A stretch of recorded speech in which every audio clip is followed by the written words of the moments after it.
எசேக்கியேல் 37ஆம் அதிகாரம் வசனம் 1 முதல் 14 வரை. பக்கம் 1009 பழைய ஏற்பாடு.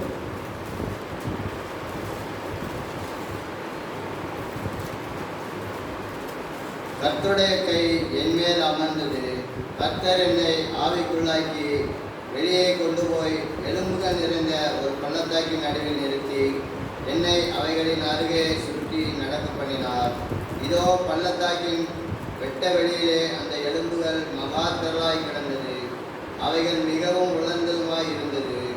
அவர் என்னை நோக்கி, மனுபுத்திரனே, இந்த எலும்புகள் உயிரடையுமா என்று கேட்டார். அதற்கு நான், கர்த்தராகிய ஆண்டவரே, தேவரீர் அதை அறிவீர் என்றேன்.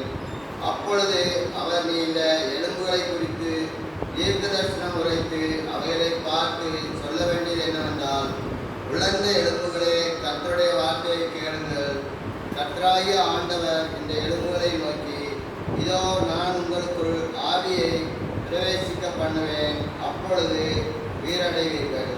நான் உங்கள் மேல் நரம்புகளை சேர்த்து உங்கள் மேல் மாம்சத்தை உண்டாக்கி உங்களை தோளினாலும் மூடி உங்களில் ஆவியை கட்டளையிடுவேன்.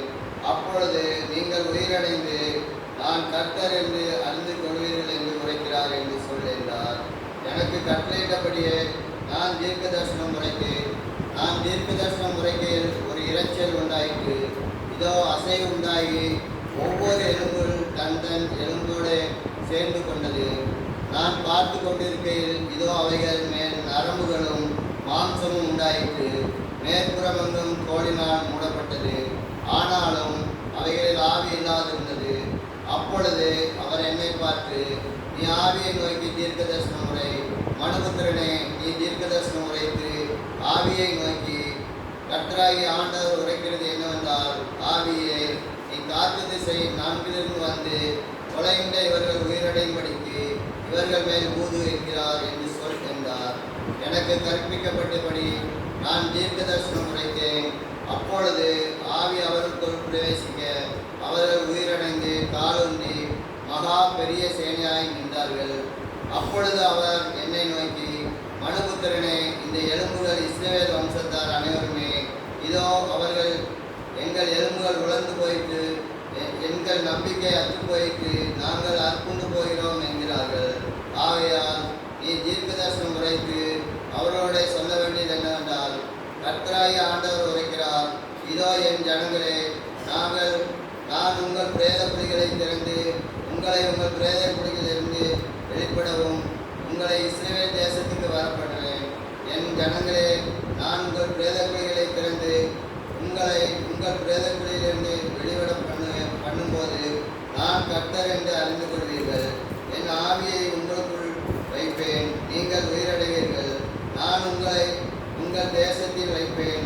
அப்பொழுது நான் கர்த்தர் என்று அறிந்து கொள்வீர்கள். இதை சொன்னேன், இதை செய்வேன் என்று கர்த்தர் உரைக்கிறார் என்று சொல் என்றார் என்பது வாசிப்படியாக குறிப்பிட வேதபாட வாசாய்க்கு தேவனே நமக்கு சொல்லியிருக்கிறார்.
பிறனுக்குள்ளே வானத்தையும் பூமியும் சமுத்திரத்தையும் அவர்களாவற்றை உண்டாக்கி 7 நாளில் ஓய்ந்திருந்தார்.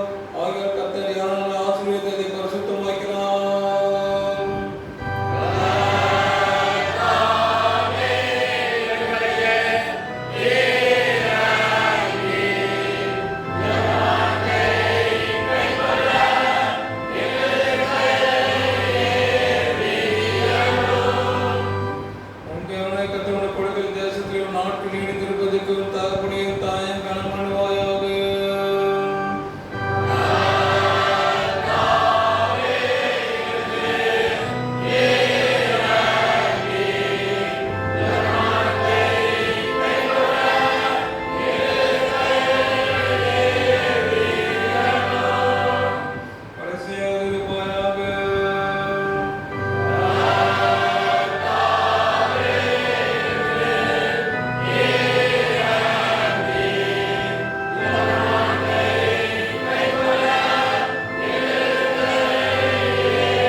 உயிர்த்தெழுதல் திருநாளுக்கென்று வாசிக்கும்படியாக தெரிந்து கொள்ளப்பட்ட நிருப வேதப்பாடம் 1 கொரிந்தியர் 15ஆம் அதிகாரம் 20ஆம் வசனம் முதல் 28ஆம் வசனம் முடிய. 1 கொரிந்தியர் 15ஆம் அதிகாரம் 20ஆம் வசனம். கிறிஸ்துவோ மரித்தோரில் இருந்து எழுந்து நித்திரை அடைந்தவர்களில் முதல் பலனானார். மனுஷனால் மரணம் உண்டானபடியால் மனுஷனால் மரித்தோரின் உயிர்த்தெழுதலும் உண்டாயிற்று. ஆதாமுக்குள் எல்லாரும் மரிக்கிறது போல கிறிஸ்துவுக்குள் எல்லாரும் உயிர்ப்பிக்கப்படுவார்கள். அவனவன் தன் தன் வரிசையிலே உயிர்ப்பிக்கப்படுவான். முதல் பலனானவர் கிறிஸ்து. பின்பு அவர் வருகையில் அவருடையவர்கள் உயிர்ப்பிக்கப்படுவார்கள். அதன் பின்பு முடிவு உண்டாகும். அப்பொழுது அவர் சகல துரைத்தனத்தையும் சகல அதிகாரத்தையும் வல்லமையையும் பரிகரித்து தேவனும் பிதாவுமாய் இருக்கிறவருக்கு ராஜ்யத்தை ஒப்புக் கொடுப்பார். எல்லா சத்துருக்களையும் தமது பாதத்திற்கு கீழாக்கி போடும் வரைக்கும் அவர் ஆளுகை செய்ய வேண்டியது. பரிகரிக்கப்படும் கடைசி சத்துரு மரணம். சகலத்தையும் அவருடைய பாதத்திற்கு கீழ்ப்படுத்தினாரே, ஆகிலும் சகலமும் அவருக்கு கீழ்ப்படுத்தப்பட்டதென்று சொல்லி இருக்கும் போது சகலத்தையும் அவருக்கு கீழ்ப்படுத்தினவர் கீழ்ப்படுத்தப்படவில்லை என்பது வெளியரங்கமாய் இருக்கிறது. சகலமும் அவருக்கு கீழ்ப்பட்டிருக்கும் போது தேவனே சகலத்திலும் சகலமுமாய் இருப்பதற்கு குமாரன் தாமும் தமக்கு சகலத்தையும் கீழ்ப்படுத்தினவருக்கு கீழ்ப்பட்டிருப்பார் என்பதை வாசிக்கும்படியாக தெரிந்து கொள்ளப்பட்ட 2ஆம் வேத பாடம் வாசித்தாயிற்று. 16ஆம் அதிகாரம் 1 முதல் 11 வசனங்கள் சுவிசேஷ வாசிக்க நாம் யாவரும் எழுந்து கேட்போம்.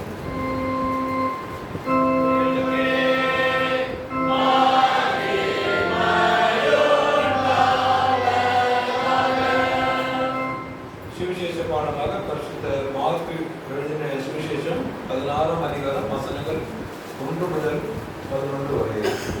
புதிய ஏற்பாட்டின் பக்கத்தில் 74ஆம் பக்கம்.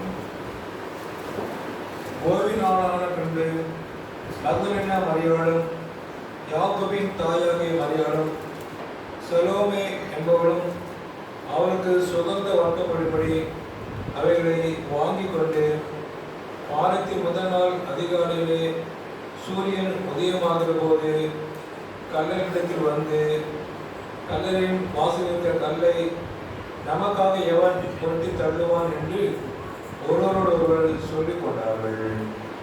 அந்த கல் மிகவும் பெரிதாக இருந்தது. அவர்கள் ஏறிட்டு பார்க்கிற பொழுது அது தள்ளப்பட்டிருக்க கண்டார்கள். அவர்கள் கல்லறைக்குள் பிரவேசித்து வெள்ளையங்கி தனித்தவனாய் வலது பக்கத்தில் உட்கார்ந்திருந்த ஒரு வாலிபனை கண்டு பயந்தார்கள். அவன் அவர்கள் நோக்கி, பயப்படாதீர்கள், சிலுவையில் அறையப்பட்ட நசரேயனாகிய இயேசுவை தேடுகிறீர்கள். அவர் விழித்தெழுந்தார், அவர் இங்கே இல்லை, இதோ அவரை வைத்த இடம். நீங்கள் அவருடைய சீடரிடத்துக்கும் பேதுருவிடத்துக்கும் போய், உங்களுக்கு முன்னே கலிலேயாவுக்கு போகிறார், அவர் உங்களுக்கு சொன்னபடியே அங்கே அவரை காண்பீர்கள் என்று அவர்களுக்கு சொல்லுங்கள் என்றான்.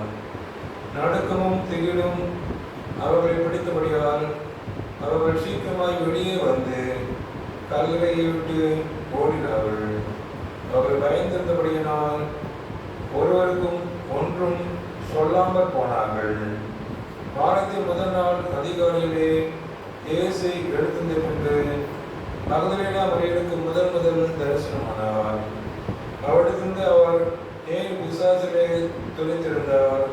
அவர் புறப்பட்டு அவரோடு கூட இருந்தவர்கள் துக்கப்பட்டு அழுது கொண்டிருக்கிறார்கள்.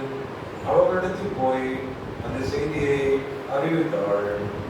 அவர் உயிரோடு இருக்கிறார் என்றும் அவளுக்கு காணப்பட்டார் என்றும் அவர்கள் கேட்டபொழுது நம்பவில்லை. வாசங்களை கொடுக்கப்பட்ட சுவிசேஷ வேலைப்பாடம் வாசித்தார்கள்.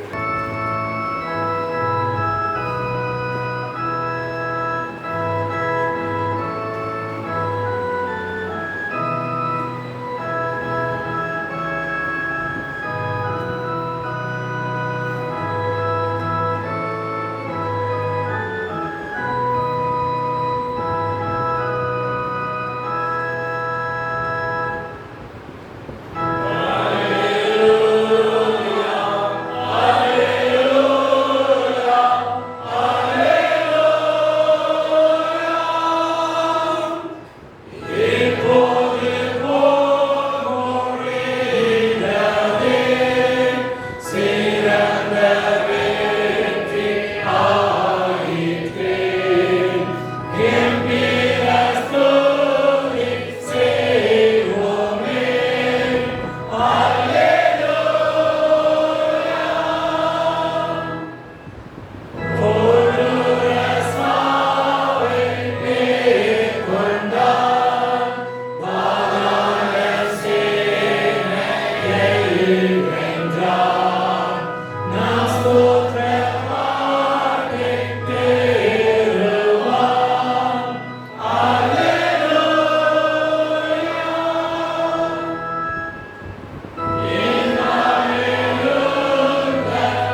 ஆண்டவர் இயேசுவின் இனிய நாமத்தில் எனது அன்பான ஈஸ்டர் பண்டிகையின் வாழ்த்துக்களையும் தோத்திரங்களையும் ஆசீர்வாதத்தையும் கூறுகிறேன். கர்த்தர் நம் அனைவருக்கும் இந்த உயிர்த்தெழுந்த திருநாளின் மகிழ்ச்சி, சந்தோஷம், சமாதானம், ஆசீர்வாதத்தை கர்த்தர் தொடர்ந்து கிருபையாக கட்டளையிட்டு ஆசீர்வதித்து வழிநடத்துவார்.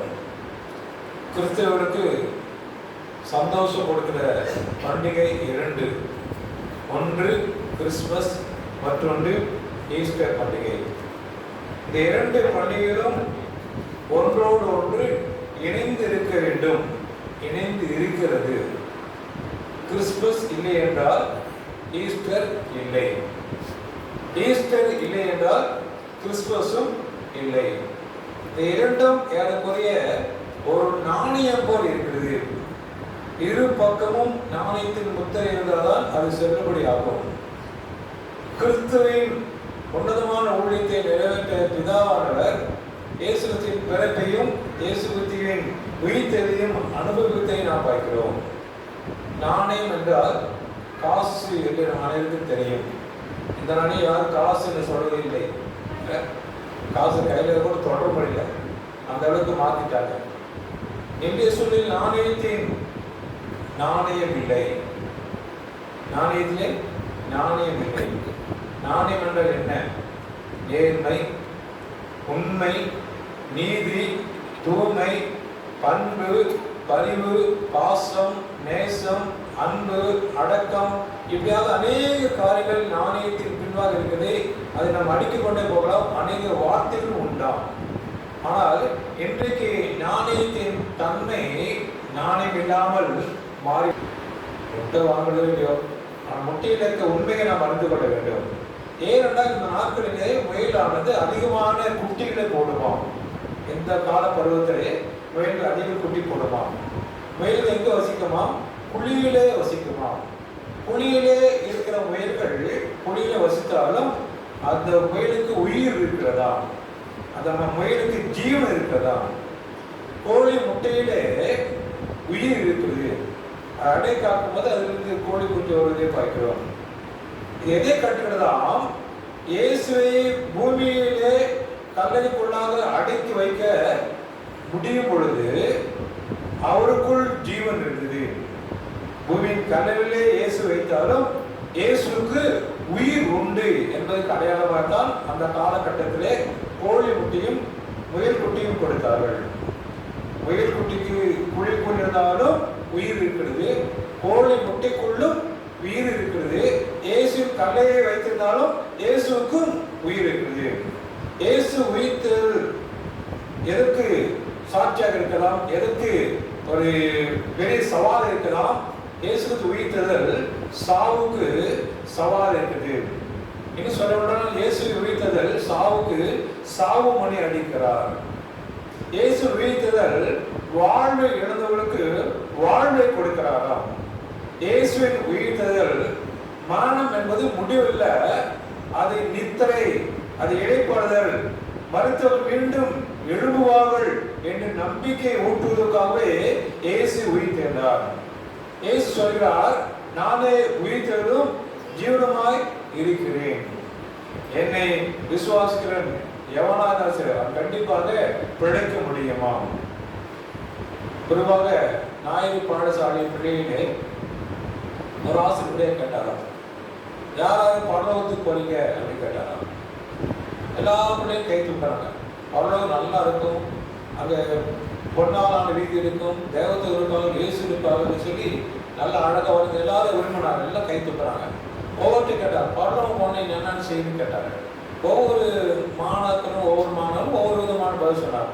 பொய் சொல்லக்கூடாது, திருடக்கூடாது, பல்பம் திருடக்கூடாது, அம்மாவுக்கு சொல்ற கீழ்படிக்கணும், இப்படியாக பல வார்த்தையை சொல்லிக் கொண்டார். கடைசியே ஒரு பையன் கை தூக்கினா கை கீழே போட்டு சொல்லாம இருந்தான். என்னடா பரலம் போறியா? ஆமா. பரலம் போன என்ன பண்ணணும் சொல்லு அப்படின்னாரு. நான் சொன்னா நீங்க சிரிச்சுக்குவீங்க. சொல்லு பரவாயில்ல, பரலம் போனா சாகணும், பரலம் போனா சாகணும். இன்னைக்கு இயேசு உயிர்த்தெழ வேண்டும் என்றால் இயேசு என்ன ஆகணும்? சாக வேண்டும். அப்பதான் உயிர்த்தெழல் நடைபெறும். அதைத்தான் சொல்கிறார், நானே உயிர்த்தெழும் ஜீவனுமாய் இருக்கிறேன். நீங்க இயேசு உயிர்த்தெழுந்தா சாக வேண்டும். வாசிக்கலாம் யோவான் எழுதின சுவிசேஷம். அந்த வசனத்தில் ஆனால் நன்மை தீமை அறியத்துக்கு வெளிச்சத்துக்கு கனியை புசிக்க வேண்டாம், நீ அதை புசிக்கும் நாளிலே சாகவே சாவாய் என்று கட்டளை கொடுக்கிறார். படைப்பின் ஆரம்பத்திலே உலகத்தை படைத்த ஆண்டவர் சாவையும் படைத்த மனிதன் துணிவை பார்க்கிறோம். மனுஷன் சாத்தானின் சத்தத்துக்கு கீழ்ப்படுகிறான். மனுஷன் சாத்தானின் கட்டளைக்கு கீழ்ப்படுகிறான். தேவனுடைய சத்தத்துக்கு கீழ்ப்படிவதை, தேவனுடைய சட்டத்தை மீறுவதை பார்க்கிறோம். ரோமர்கள் நிருபம் 6ஆம் அதிகாரம் 23ஆம் வசனம் வாசிக்கலாம். பாவத்தின் சம்பளம் மரணம், தேவனுடைய கிருபை வருமோ நம்முடைய கர்த்தராகிய இயேசு கிறிஸ்துவினால் உண்டான நித்திய ஜீவன். இன்னைக்கு மனுஷன் பாவம் செய்து விட்டான். பாவம் செய்தனாலே கண்டிப்பாக மரணம் வந்தது. அந்த மரணத்தை தொடர்ந்து இயேசு கிறிஸ்துவானவர் வந்தார். இயேசு கிறிஸ்துவானவர் மரணத்தை சந்திக்க விரும்பினார். மரணத்தை சந்தித்தாதான் இயேசு கிறிஸ்துவின் வாழ்க்கையில் மட்டுமல்ல, இந்த உலக வாழ்க்கையில் யாரும் செய்ய முடியாத ஒரு பெரிய அற்புதத்தை அவர் நிறைவேற்ற முடியும். என்ன அற்புதமாம்? உயிர்த்தெழ முடியும். உயிர்த்தெழுதனாலே சாத்தானை ஆண்டவர் ஜெயித்ததை பார்க்கிறோம். எனவே தான் கூறுகிறார், மரணத்தை ஜெயமாக விழுங்கின ஆண்டவர். 1 கொரிந்தியர் 15ஆம் அதிகாரம் 54 படிக்கிறோம். என்ன சொல்லணும்னா, மரணமே உன் கூர் எங்கே, பாதாளமே உன் ஜெயம் எங்கே என்று 1 கொரிந்தியர் 15ஆம் அதிகாரம் 55ஆம் வசனத்தை பார்க்கிறோம். சாத்தானை ஜெயித்தார், மரணத்தை கூரை உடைத்தார். அதுதான் உயிர்த்தெழுதலின் உன்னதமான அனுபவம். இந்த ஈஸ்டர் பண்டிகை எங்கே கொண்டாடணும் தெரியுமா? நீங்கள நான் எங்கே கொண்டாடணும்? நான் எங்கே இருக்கணும்? பசங்க எங்கே நான் பண்ணணும்? உங்களை தான் கேட்குறேன். தோக்கல தோக்கல எங்கே கொண்டாடணும்? எங்கே உயிர்த்தெழுந்த இயேசு? எங்க உயிர்த்தெழுந்த திருச்சிக்காக பார்க்க முடியும்? நீங்க என்ன கேள்வி கேளுங்க, நான் முதல்ல சொல்ல மாட்டோம். அப்படியே தான் உட்காந்துட்டு இருப்போம். அந்த காலத்துல பாருங்க, அம்மா பாருங்க, மருதக மரியா கிளியர் போனாங்க. எங்க போனாங்க? அப்ப எங்க கொண்டாடுற பண்டிகை? அடுத்த வருஷம் கொண்டாடு. யாராவது வருவீங்களா? இப்பயே பாதி பேர் வரலீங்க. நீங்க கல்லறை கொண்டு எப்படி வராங்க? கல்லறையிலே கொண்டாட வேண்டிய பண்டிகை இல்ல. இன்னைக்கு கிறிஸ்துவ யுவத்தை எங்க பார்த்தோம்னா கல்லறை. ஏனென்றால் கல்லறை திறக்கப்பட்டிருக்குது. கல்லானது புரட்டு போடப்பட்டிருக்குது. கல்லறைக்கு ஒரு வாலிபன் இருக்கிறான். கல்லறைக்கு ஒரு நல்ல செய்தியை கேட்கிறோம். ஈஸ்டர் பண்டிகை பரலோக ராஜ்யத்தை திறக்கிற பண்டிகை. இயேசு உயிர்த்தெழுந்து எங்க போனாரு? பரலோகத்துக்கு போயிட்டார். ஆக இந்த பண்டிகை இயேசு உயிர்த்தெழுந்த பண்டிகை. இந்த பண்டிகை பரலோகத்தை திறந்து கொடுக்கிற பண்டிகை. இந்த பண்டிகை கண்ணீரை துடைத்த பண்டிகை. இந்த பண்டிகை கண்களை திறந்த பண்டிகை. இந்த பண்டிகை கல்லறையை திறந்த பண்டிகை. கண்ணீரை துடைக்கிறது, கண்களை திறக்கிறது, மட்டுமாக கல்லறையில் கல் திறக்கப்பட்டதை நாம் பார்க்கிறோம். இயேசு உயிர்த்தெழுந்த அந்த செய்தி அன்றைக்கும் இன்றைக்கும் ஸ்திரீகளுக்குள்ளாக பரவசப்படுத்ததை பார்க்கிறோம். இன்னைக்கு நம்ம அம்மாவும் அதுதான். நேற்று நைட்டே பிளான் பண்ணிருப்பாங்க, நாளைக்கு ஈஸ்டர் சர்வீஸ் காலேஜ் சீக்கிரம் வந்துடுங்க. ஐயா சொல்றாரு, நான் சீக்கிரம் வந்துடுவேன், நீ இப்பயே ரெடி ஆகிடு, நைட்டு 10 மணிக்கே ரெடி ஆகிடு. ஏங்க? ஆமா, நீ ரெடி ஆனாதான் கரெக்டா 3 மணிக்கு போய் சேர முடியும். அந்த காலத்துல அதிகாலை வேலையிலே சுகந்த வர்க்கப்பட்டு அருமையான பெண்கள் என்ன பண்ண கல்லை தோட்டத்தில் போய் இயேசுக்காக பணிவிடை செய்வதை பார்க்கிறோம். சீஷருக்கு மகிழ்ச்சி உண்டாக்கின ஒரு நாள் இந்த உயிர்த்தெழுந்த நாள். இன்னைக்கு நமக்கு மகிழ்ச்சியை கொடுக்கதான். ஆமாங்க, எப்படியே தடுமாறி 2 நாள் முடிச்சுட்டோம். இன்னும் நம்ம ஆளுதாங்க, இன்னும் ஆட்டம் ஆடலாங்க. அப்படியா? அந்த காலத்துல ஸ்ட்ரிக்டா இருந்தாங்க, பூ வைக்க மாட்டாங்க, சாப்பிட மாட்டாங்க, மாம்சம் சாப்பிடாங்க. இன்னைக்கு எப்போ ஈஸ்டர் வரும்னு குட்ஃப்ரைடே பிளான் பண்ணுவோம். என்ன வாங்கலாம், என்ன சாப்பிடலாம். இன்னைக்கு பிளான் பண்ணவே தேவையில்லைங்க. ஆர்டர் போட்டால் போதும், செல்போனில் ஆர்டர் போட்டால் போதும். அதை ஆக்டிவ் பண்ணி ஒரு 10 நிமிஷம் டைம் ஃபாலோ பண்ணுறதுக்கு உடனே 10 நிமிஷம் வந்துட்டு இருக்குது, டேனிங் வந்துட்டு இருக்குது. அது மேப் போட்டே காட்டுது. நீங்கள் செய்யவே தேவை, வெங்காயம் போட்டதை உரிக்கவே தேவையில்லை, அதே உரிச்சு கொண்டு வந்து கொடுத்துருக்கும். இன்னைக்கு எவ்வளவு கிறிஸ்துவ நம்மனவே இன்னைக்கு நமக்கு எப்படியாவது மகிழ்ச்சி உண்டாக்க உணவு ரீதியாக, உடல் ரீதியாக, உள்ள ரீதியாக, ஆடை ரீதியாக, அருள் செடி மூலமாக ஆண்டவர் உயிர்த்தெழுதலை கொடுக்கிறார். இயேசுவை யாராலும் அடக்கி வைக்க முடியாது. அதுதான் உயிர்த்தெழுதலின் நோக்கம். ரோம ராஜ்யத்திலே உயிர்த்தெழுதலும் ஜீவனும் சத்தியமும் தேவனும் அவரே உங்களுக்கு ஜீவனமா இருக்கிறார் என்று இந்த உயிர்த்தெழுதலால் நமக்கு நற்செய்தி கொடுக்கிறது. சில குறிப்பு உங்களுக்கு நான் கூறு பிடிக்க வைக்கிறேன். எத்தனை குறிப்பு சொன்னா அலர்ட் ஆயிடுவீங்க. முதலாவதாக இயேசு உயிர்த்தெழுந்ததற்கு என்ன காரணம் அல்லது யார் காரணம் சொல்லுங்க பார்க்கலாம். இயேசு உயிர்த்தெழுந்ததற்கு என்ன காரணம் அல்லது யார் காரணம்? யார் காரணம்? பிதா காரணமா? நீங்க என்னை பார்க்கறீங்க, நான் உங்களை பார்க்கிறேன். அப்ப யார் காரணங்க? நான் தான் காரணம். நான் தான் காரணம். அவர் நம்முடைய பாவங்களுக்காக ஒப்பு கொடுக்கப்பட்டு நாம் நீதிமான்களாக்கப்படுவதற்காகவே எழுப்பப்பட்டு வருகிறார். யோவான் 4:24 வாசிக்கலாமா? யோவான் 4ஆம் அதிகாரம் 25ஆம் வசனம் வாசிக்கலாம்.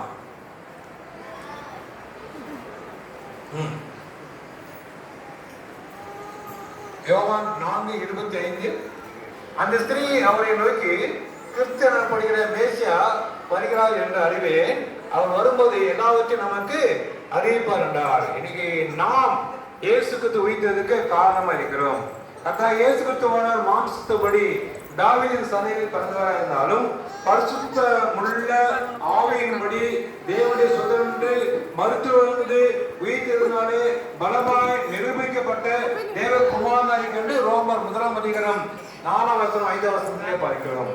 1 Corinthians 15:3-5 படித்து பார்த்தால் நான் அடைந்தும் உங்களுக்கு பிரதானமாக ஒப்புவித்ததும் என்னவென்றால், கிறிஸ்து ஆனவர் வேத வாக்கின்படி நமக்காக நமது பாவங்களுக்காக மரித்து அடக்கம் பண்ணப்பட்டு வேத வாக்கின்படி 3ஆம் நாளில் உயிர்த்தெழுந்து கேபாவுக்கும் பின்பு 12 தரிசனமானார் என்று பார்க்கிறோம். அப்போஸ்தலர் 1ஆம் அதிகாரம் 3ஆம் வசனம் படித்து பார்க்கும்போது அவர் பாடுபட்ட பின்பு 40 நாள் அளவும் அப்போஸ்தலருக்கு தரிசனமாகி தேவனுடைய ராஜ்யத்துக்குரியவர்களை அவர்களோடு பேசி அநேகம் தெளிவான திருஷ்டாந்தங்களே அவருக்கு நம்மை உயிரோடு காண்பித்ததை பார்க்கிறோம். இயேசு உயிர்த்தெழுந்ததற்கு யார் காரணம்? நான் காரணம். நான் உயிர்த்தெழ வேண்டும், பாவத்துக்கு சாக வேண்டும், நீதிக்கு பிழைக்க வேண்டுமா? இரண்டாவதாக இயேசு உயிர்த்தெழுந்த பின் ஊழியம் செய்தார். இன்னைக்கு இயேசு உயிர்த்தெழுந்த பிறகு வேலை முடிஞ்சிருச்சு, பிதாவின் சித்தத்தை நிறைவேற்றி முடிச்சிட்டார், அது பேசாம போயிடலாம். ஆனா அவர் என்ன பண்ணாரு? உயிர்த்தெழுந்த பிறகு ஊழியம் செய்கிறாராம். என்ன ஊழியம் செய்கிறாராம்? ரோமருக்கு நிருபம் 20ஆம் அதிகாரம் 13-17 படித்து பார்க்கும்போது 18 படித்து போகும்போது அவர் நம்பிக்கையின் கண்ணீரை துடைப்பதை நாம் பார்க்கிறோம். அழுகிற ஸ்திரீயின் கண்ணீரை அவர் துடைத்தார். மக்தலேனா மரியாள் போய் தான் கர்த்தரை கண்டதையும் அவர் தன்னுடைய சொன்னதையும் சீஷருக்கு அறிவித்ததை நாம் பார்க்கிறோம். ஏசாயா தீர்க்கதரிசி புத்தகம் 30ஆம் அதிகாரம் 19ஆம் வசனம், சீயோனை சேர்ந்த ஜனங்கள் எருசலேமிலே வாசமா இருப்பார்கள், இனி அழுது கொண்டிராய், உன் கூப்பிடுகிற சத்தத்துக்கு அவர் உனக்கு உருக்கமாய் நெருங்கி அதை கேட்டவர்களுக்கு மறு உத்தரவு அளிச்சவார். இன்னைக்கு உயிர்த்தெழுந்த பண்டிகை நோக்கம் நம்முடைய கண்ணீரை துடைக்கிறார். நம்முடைய வாழ்க்கையிலே ஆண்டவர் கூப்பிடுவதை கேட்க விரும்புகிறாராம். சங்கீத புத்தகம் 116ஆம் சங்கீதம் 8ஆம் வசனம், என் ஆத்துமாவை பானத்துக்கும் என் கண்ணை கண்ணீருக்கும் என் காலை இடர்களுக்கும் தப்பி வைத்தீர். எவ்வளவு பேர் அற்புதத்தை ஆண்டவர் நிறுத்தினார்? என் ஆத்மாவை மானத்துக்கும், பாவத்துக்கு சாப்பிடுற ஆத்மா, எனவே ஆண்டவர் ஆத்மாவை மானத்துக்கும் என் கண்ணை கண்ணீருக்கும் என் காலை இடலுக்கும் ஆண்டவரை தப்பித்துக் கொண்டு வருவதற்காகவே இயேசு உயிர்த்தெழுந்தார். அந்த உயிர்த்தெழுந்ததை நிறைவேற்றின உன்னதமான ஊழியம் தான் இது. நீங்க நல்லா இருக்கணும், சந்தோஷமா இருக்கணும், கண்ணீர் விடக்கூடாது, துக்கப்படக்கூடாது, கால் விடக்கூடாது. ஏசாயா தீர்க்கதரிசி புத்தகம் 25ஆம் அதிகாரம் 8ஆம் வசனம், அவர் மரணத்தை ஜெயமாக விழுவார், கர்த்தராகிய தேவன் எல்லா முகங்களிலிருந்தும் கண்ணீரை துடைத்து நம்ம ஜனத்தின் நிந்தையை பூமியில் இராதபடிக்கு முற்றிலுமாக நீக்கிடுவார். கர்த்தரே இதை சொன்னார். எல்லா ஜனங்களுக்கும் ஆண்டவர் ஜெயித்து கொடுக்கிறார், மரணத்தை ஜெயமாக விழுங்குவார். மூன்றாவதாக இயேசு உயிர்த்தெழுந்ததற்கு அநேக சாட்சிகள் இருக்குது. என்னென்ன சாட்சி சொல்ல முடியுமா? சீக்கிரம் முடிங்க, தூக்கம் வர மாதிரி இருக்கு. இயேசு உயிர்த்தெழுந்ததற்கு அநேக சாட்சி. ஒண்ணு, வான தூதர்கள். அந்த சச்சேரி பாடத்தில் படித்தது தெரியும். தூதர்கள் யோவான் 20ஆம் அதிகாரம் 12ஆம் வசனம். அது காவல் காத்த போர் சேவகர்கள். அடுத்ததாக மரியாள் மற்றும் அவளோடு சேர்ந்த ஸ்திரீகள் யோவான் 20:15 பார்க்கிறோம். சீஷர்களே பேதுருவும் யோவானும் பார்க்கிறோம். யோவான் 20ஆம் அதிகாரம் 8ஆம் வசனம் பார்க்கிறோம். வேகமா ஓடாது யாரு? யோவான். மெதுவா வராது பேதுரு. ஆனா உள்ள போனது யாருன்னு? பேதுரு தான் போறாரு. பேதுரு யோவான் இயேசு உயிர்த்தெழுந்ததற்கு சாட்சி அளிக்கிறார்கள். இன்னும் சொல்றது கல்லறைக்குள்ளாக 2 தூதர்கள் இருக்காங்க. யோவான் சுவிசேஷம் 20:12. அவங்களும் இயேசு உயிர்த்தெழுந்ததற்கு சாட்சியா இருக்கிறார்கள். இன்னும் சொன்னால் திறக்கப்பட்ட கல்லறை. யோவான் 20:1 படித்து பார்த்தால் கல்லை திறந்து இருக்கிறது. அதுவே இயேசு உயிர்த்தெழுந்ததற்கு ஒரு சாட்சியா இருக்கிறார். கல் திறந்திருந்தா, கல்லறை திறந்திருந்தா, அது திறக்கப்பட்ட கல்லறைக்கு முன்பாக என்ன எடுத்துக்கிறோம்? கல் எடுத்துக்கிறோம். அந்த கல் எப்படி இருக்குது? கல்லை போட புரட்டு போடப்பட்டிருக்குது. அப்படின்னா புரட்டி புரட்ட கல்லும் என்னவா? இயேசு உயிர்த்தெழுந்ததற்கு சாட்சி இருக்கிறார். என்ன சாட்சி? இயேசு உயிர்த்தெழுந்ததற்கு என்ன சாட்சி? ஏழாம் உறவை கேட்கிற மாதிரி இருக்கு. அப்படிதான் கேட்கிறார். இயேசு உயிர்த்தெழுந்தாரா? அல்லேலூயா சொல்லலாமா? பாய்வே சொல்லுங்க, அது தூங்குறாங்க தெரியுது. அல்லேலூயா. இயேசு உயிர்த்தெழுந்தாங்கன்னு அப்போ இயேசு உயிர்த்தெழுந்ததுக்கு யார் சாட்சி? நாம சாட்சி. அப்போ அடுத்தது இயேசுதான் சாட்சி. இயேசு உயிர்த்தெழுந்தா இதெல்லாம் நடந்திருக்காரு. இயேசுதான் உயிர்த்தெழுந்த சாட்சி. ஏன் சாட்சினா எனக்காக சாட்சி, நமக்காக சாட்சி. இன்னைக்கு முடிஞ்சு போகும்போது சொல்றாங்க, ஹலோ சிஸ்டர், பண்டிகைக்கு போயிட்டு வந்துட்டீங்களா? பண்டிகை கொண்டாடிட்டீங்களா? ஆமா. என்ன சொல்றீங்க? நாங்க சாட்சி. ஏசு உயிர்த்தெழுந்ததற்கு நான் சாட்சி. நான் உங்களுக்காக ஜெபம் பண்ணேன், உங்களுக்கு தேவையாக ஜெபம் பண்ணேன். ஆண்டவர் உங்களோடு இருப்பாரு, உங்களுக்கு தேவையை சந்திப்பார். நீங்க உயிருள்ள சாட்சியா இருக்கணும். அதான் அர்த்தம். புரட்டு கொண்ட ஒரு கல்லுல சாட்சினா, திறக்கப்பட்ட ஒரு கல்லறை சாட்சினா, மடித்து வைக்கப்பட்ட சீலை சாட்சினா, நமக்கு உயிரை கொடுத்த ஆண்டவருக்கு நாம் சாட்சியா இருக்க வேண்டும். அடுத்ததாக உயிர்த்தெழுந்த இயேசு நமக்கு என்ன கொடுக்கிறாரா? சமாதானம் கொடுக்கிறார். இன்னைக்கு நீங்க சொல்லணும்னா சீக்கிரம் முடிக்கிறோம் சொன்னா அது உங்க சமாதானம். இயேசு உயிர்த்தெழுந்ததுக்கு என்ன சாட்சி, என்ன ஆசிரியர் கொடுக்கிறாங்க? சமாதானத்தை கொடுக்கிறாரா? வாசிக்கலாம். யோவான் எழுதின சுவிசேஷம் 20:10 20 வாசிக்கலாம். யோவான் 20:19-20 வாசிப்போம். சீஷர்கள் கூடின அவளுக்கு காண்பித்தார். சீஷர்கள் கர்த்தரை கண்டு சந்தோஷப்பட்டார்கள். இந்த உயிர்த்தெழுந்தனாலே நமக்கு சமாதானம் கொடுக்கிறார், நமக்கு சந்தோஷத்தையும் கொடுக்கிறாராம். ஏசாயா 41:10 நமக்கு தெரியும். நீ பயப்படாதே, நான் உன்னுடன் இருக்கிறேன், திகையாதே, நான் உன் தேவன், நான் உன்னை பலப்படுத்துவதற்கு சகாயம் பண்ணுவேன், என் நீதியின் வலதுகரத்தினால் உன்னை தாங்குவேன். ஆண்டவர் உயிர்த்தெழுந்ததால் நமக்கு சமாதானத்தை கொடுக்கிறார், நம்முடைய வாழ்க்கையை பயந்து இருக்கிறார், நம்மோடு கூட இருக்கிறாராம். இயேசுவின் பிறப்பிலே ஏசாயா 6:9 சமாதான பிரபு என்ற நாமம் தெரிவிக்கப்பட்டதை பார்க்கிறோம். இயேசுவின் பிறப்பிலே ஆரம்பத்திலே பயப்படாதீர்கள் சொன்னாலே ஆண்டவர் உயிர்த்தெழுந்ததிலும் ஆண்டவர் சொல்றார், பயப்படாதீர்கள். நீங்க கொடுத்துக்கொண்டாலே இயேசு நம்ம வாழ்க்கையை சமாதானம் கொடுக்கிறார். அதுதான் உயிர்த்தெழுதலின் பணியின் நோக்கம். இயேசு நம்ம வாழ்க்கையை சந்தோஷத்தை கொடுக்கிறார். அதுதான் உயிர்த்தெழுதலின் நோக்கம். அதுதான் இந்த ரெஜிஸ்டர் பண்ணி நோக்கம் ஆகும். கடைசியாக ரெண்டு பேருக்கு புரிகிறார்.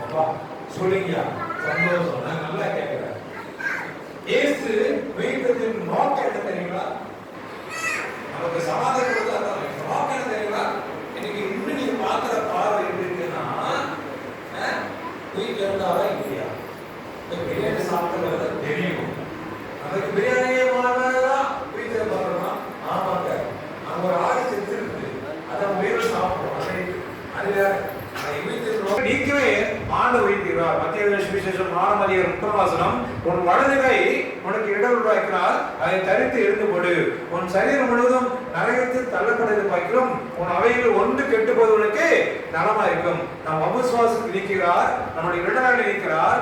மத்தேயு சுவிசேஷம் 16:8 அவர் வந்து பாவத்தை குறித்தும் நீதியை குறித்தும் நியாயத்தீர்ப்பு குறித்தும் உலகத்தை கண்டித்தும் உடைத்துவார். கண்டித்து உடைத்துகிற ஆண்டவர் நமக்காகவே உயிர்த்தெழுந்தார். அதுதான் அவர் நோக்கம். நான் கண்டிக்கிறேன், நான் உன்னை திட்டுவேன். திட்டுதான் என்ன? எதுக்காக திட்டுகிறான்? நான் எப்படி எதுக்காக நியாயத்தை குறித்தும் அது உலகத்தை கண்டித்து கொடுத்துவார். எப்படி பாவத்தை குறித்தும் நீதியை குறித்தும் உலகத்தை குறித்தும் கண்டித்து உடைத்துவார். இன்னைக்கு ஆண்டவர் கண்டித்து உடைத்துவதற்காகவே உயிர்த்தெழுந்திருக்கிறார். மார்க் சுவிசேஷம் 4:40 தம்முடையவர்களை அவர் ஆசீர்வதிக்கிறார். தம்முடையவர்களை ஆசீர்வதிக்கிறார். நீங்க அவருடையவரா? அல்லேலூயா சொல்லலாமா? அப்படின்னா ஆண்டவர் ஆசீர்வதிக்கிறார். தம்முடைய ஆசிரியர் மார்க்கு சுவிசேஷம் 10:16 அவர்கள் அணைத்துக் கொண்டு அவர்கள் மேல் கைகளை வைத்து அவர்களை ஆசீர்வதித்தார். யார் அவர்கள்? சிறு பிள்ளைகள். அப்படியே ஒரு சிறு பிள்ளை மாறாவிட்டால் தேவ ராஜ்யத்துக்குள் தேவ அருகில் வர முடியாது. தேவ அருகில் வந்தால் அவர் நம்மை ஆசீர்வதிப்பார். மத்தேயு 19:15 அவர்கள் மேல் கைகளை வைத்து அவருடைய கைகள் வைத்த பின்பு அவரு கொண்டு போனார். இயேசு கை தொட்டாலே போதும் நமக்கு என்னவா? மகிழ்ச்சி கிடைக்கும். அதுதான் ஆசீர்வாதம் கிடைக்கும். அதுதான் ஆண்டவர் வைத்து நோக்கமாகும். கடைசி 2 தொட்டு காட்டு பிடிக்கிறேன். மத்தேயு சுவிசேஷம் 5:6 நீதியின் மேல் பசிதாகம் உள்ளவர்கள் பாக்கியவான்கள், அவர்கள் திருப்தியடைவார்கள். இயேசு நோக்கம் நாம் திருப்தியடைய வேண்டும். நீதிக்காக திருப்தியடைய வேண்டும். நியாயத்துக்காக திருப்தியடைய வேண்டும். யோவான் சுவிசேஷம் 15:11 என்னுடைய சந்தோஷம் உங்களில் நிலைத்திருக்கும்படிக்கு, உங்கள் சந்தோஷம் நிறைவாயிருக்கும்படிக்கு இவைகள் உங்களுக்கு சொல்லுங்க. இயேசு வைத்த நோக்கம் நம்முடைய வாழ்க்கை சந்தோஷம் நிறைவா இருக்கணும். அது ஆண்டவர் கொடுத்த சந்தோஷம், அது ஆண்டவர் கொடுத்த சமாதானம். ஒரே ஒரு நிகழ்ச்சி மட்டும் நான் கூறி முடிக்க வருகிறேன். ஒரு அருமையான தாயார் தன்னுடைய மகனை ஊருக்கு அனுப்பினாங்க. பத்திரமா போயிட்டு வாப்பா அப்படின்னு சொன்னாங்க. பையன் ஊருக்கு போயிட்டான். பஸ் ஏறி போயிட்டான். போய் அடுத்த நாள் காலையில் சேரணும். திடீர் நைட்டு ஃபோன் வருது நம்ம அம்மாவுக்கு. உங்கள் பேர் இதா? ஆமாங்க. உங்கள் பையன் பேர் இதா? ஆமாங்க. ஏங்க? இல்லைங்க, இந்த பஸ்ஸு ஆக்சிடென்ட் ஆயிடுச்சு. இந்த பஸ்ஸு ஆக்சிடென்ட் ஆயிடுச்சு. அதுக்கு நான் என்ன சொல்லுங்க? இல்லை, உங்கள் பையனே இறந்துட்டான், அடையாளம் திரும்ப இறந்துட்டான். நம்ம எப்படி இருக்கும்? அடுத்த நாள் காலையில் அவங்க வீட்டில் ஆராதனைக்கு போகணும். கதிர ஆட ஆரம்பிச்சாங்க. ஆண்டவே, நீ வீட்டு வந்திருக்கிறீ, என் மகன் போய் ஆயிட்டாங்க. எங்கே இருக்கிற? இந்த வழி இருக்கிற போகிற வழியில் பாதி விதத்தில் இருக்கிறாங்க. நம்ம நைட்டு கிளம்ப ஆரம்பிச்சாங்க. அப்போ ஜோமன் ஆரம்பிச்சாங்க. ஆண்டவே, உயிரோட ஆண்டவர் ஆண்டவே, என்ன உயிரோடு இருக்கிறோண்டே? என் மகன் உயிரோடு இருக்கிறோம், என் மகன் உயிரோடு இருக்கிறோம். அதுக்கு நான் சாட்சியாக இருக்குன்னு சொன்னாங்க. அவங்க கடந்து போனாங்க. போய் பார்த்தா பெரிய விபத்து. எல்லாம் ஒரு 45 பேர் அதிகமாக, ஒரு 25 பேர் இறந்துட்டாங்க. அதில் ஒரு 10 பேர் சின்ன மனமாக இருந்துட்டாங்க. அதில் ஒரு பையன், இந்த பையன் சொன்னாங்க. நம்ம கேட்டாங்க, எங்கள் பையன் யார்? இதான்னு கேட்டாங்க. இது இல்லைங்க என் பையன் அப்படின்னா. இதான் உங்கள் பையன், முகம் தெரியல, ஒன்று காம. என்ன ஒரு கேள்வி கேட்டாங்க, எப்படி என் பையன் சொல்றீங்க? இந்த பையன் பாக்கெட்டு பர்ஸ் இருந்துச்சு. பையன் பாக்கெட்டு பர்ஸ் இருந்துச்சு. அதில் விலாசம் இருந்துச்சு. படம் நம்ம கேட்டாங்க, இந்த பர்ஸை காட்ட முடியுமா? இப்போ காட்ட முடியாதுங்க, காவல்துறை. என் பர்ஸுக்குள்ள இருக்குது பாருங்க, இருக்குதா பாருங்க. என்ன அது என் ஃபோட்டோ இருக்குதா பாருங்க அப்படின்னாங்க. என் ஃபோட்டோ இருக்குதா பாருங்க. இந்த பஸ்ஸு திறந்து பார்த்தா காசு இருக்குது, எல்லா கார்டெல்லாம் இருக்குது, ஃபோட்டோ மட்டும் இருக்குது. ஃபோட்டோ இல்லையே அப்படின்னாரு. அப்போ அம்மா சொன்னது, என் பையன் இல்லை அப்படின்னா. ஏமா பையன் சேர்த்து தான் சொல்கிறேன், ஐடி கார்டில் இருக்க எல்லாம் இருக்குதுங்க. அது இருக்கட்டுங்க, என் ஃபோட்டோ இல்லையே, உன் ஃபோட்டோ இருக்குமா? பஸ்ஸே இருக்குது அப்படின்னா. இல்லை, என் ஃபோட்டோ இல்லை. எப்படி சொல்றீங்க? என் பையன் எப்போ ட்ராவல் பண்ணாலும் என் ஃபோட்டோவை தான் பாக்கெட் வச்சுடுவாங்க. அப்போ தான் ஆராய்ஞ்சாங்க உடனே காவல்துறை. அப்போ இது யார் அப்படின்னா, அது வேற ஒரு ஆள். விடியகாலே ஃபோன் வச்சு, அம்மா நான் 10 ரூபாய் சேர்த்துட்டேன், ஒரு சின்ன நியூஸ், என்னம்மா என் பர்ஸு காணாமா, என் பர்ஸு காணாமா. அலையா வீட்டு இருந்த நாளிலே காலையில் அந்த சாட்சியாக நம்ம அழைச்சிட்டாங்க. ஜோம் பண்ணாங்க. அந்த வீட்டில் இருந்ததுனால உண்மை, என் பையன் நல்லா தானே? ஆமா, ரைட்டு. என் பையன் சாக மாட்டேன் தெரியும் எனக்கு. எதிர்பாராத விபத்து யாரோ இருந்தார். பார்த்தாதான் அந்த பையன் பர்ஸ் அவர் திருடி இருக்கிறார். அவர் இறந்துட்டார். அந்த பையன் 10 வயசு இருந்தான். அந்த சொன்னாங்க, பர்ஸு போனா பரவாயில்ல, கார்டெல்லாம் போனா பரவாயில்ல, நீ இருக்கிற அது போகுதுண்டா. அல்லேலூயா, அல்லேலூயா. மரித்தேன், சதா தொழிலும் உயிரிழந்தேன். இருந்து வரை தலையை தாத்தி நாம் ஜெபம் செய்வோம். இயேசு உயிர்த்தெழுந்தார் என்பதற்கு இன்னைக்கு அநேக சாட்சிகளை நாம் கேட்டோம். இந்த நாளிலும் அந்த சாட்சியின் மத்தியிலே நம்முடைய விசுவாசத்தை நாம் வைப்போம். ஆண்டவரே, நீ உயிர்த்தெழுந்திருக்கிறீர், அதற்கு நாங்கள் கேட்ட அந்த வசனங்கள் எங்கள் வாழ்க்கையிலே சாட்சியாக இருப்பதற்காக நாங்கள் நன்றி செலுத்துகிறோம். இந்த பண்டிகை எங்கள் வாழ்க்கையிலே ஒரு விசேஷமான பண்டிகை இருக்க நாங்கள் உம்மை ஆராதனை செய்கிறோம். ஜீவனின் அதிபதியே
இத்தனை உன்னதமான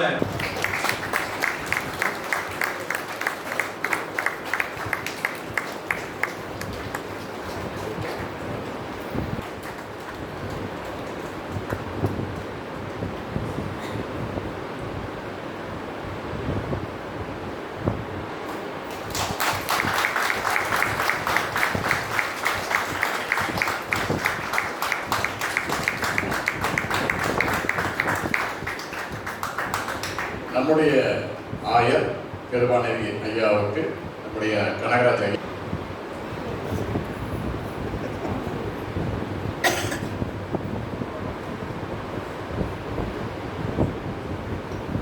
ஆயிரம்மா முடிவாங்க. சசிகலா அம்மா அவர்களுக்கு சாப்பிட்டு